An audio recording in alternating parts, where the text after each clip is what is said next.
So what is the Audi Q3? Well, actually, it's kind of nice. Compared to the Mercedes-Benz GLA, for example, it's extremely quiet. You get a bit of engine noise coming through from the 2-liter, but not a whole lot of road and wind noise. This is a very well-insulated vehicle, and the ride is very comfortable, where the Mercedes is a bit stiffly sprung and bumpy over city streets.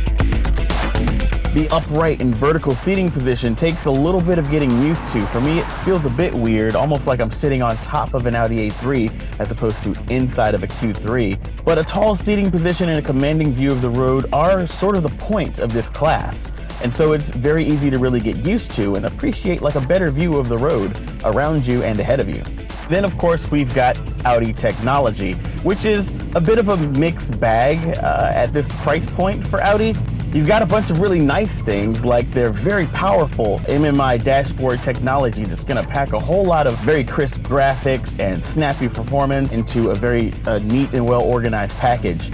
The Audi 3 comes with a dashboard controller as opposed to the console controller that you'll find on some of Audi's higher-end sedans. Things are a little bit more spread out and it's all just a bit clunky. Also, it sort of seems like you have to rotate the knob the wrong direction to scroll through lists. It's just very counterintuitive the way they've got things set up there. And then, of course, in the center console, we've got the proprietary Audi MMI connection, which is a pain in the ass because Audi keeps sending it to us with this 30-pin dock connector as opposed to a Lightning or USB connector. That's a minor annoyance for a reviewer like me, but in a household that has multiple phones that use different connections, I think a lot of drivers are going to prefer just a straight-up USB port.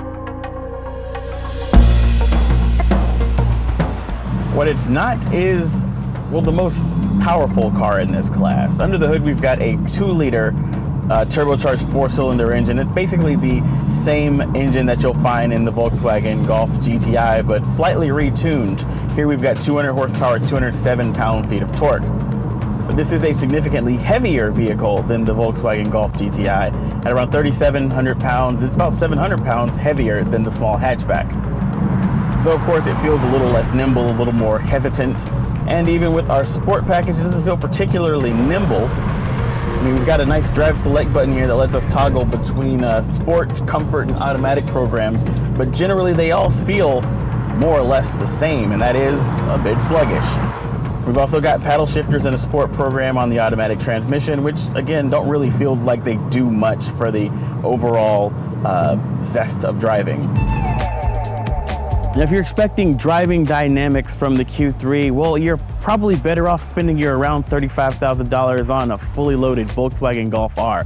You're gonna have a lot more fun with that vehicle, and there's really no denying the math that more weight equals a whole lot less fun. Of course, if you're looking for a comfortable, small crossover to drive around the city that's got some nice creature comforts and a nice tall seating position, well, in my opinion, the Audi Q3 is a better buy than, for example, the Mercedes-Benz GLA. At least until the BMW X1 gets here later this year to challenge it. The 2016 Audi Q3 is going to start at around $33,700 for the front-wheel drive Premium Plus model, but this fully loaded Prestige all-wheel drive with its Mythos black metallic paint and sport package is going to roll off the lot at around $41,825.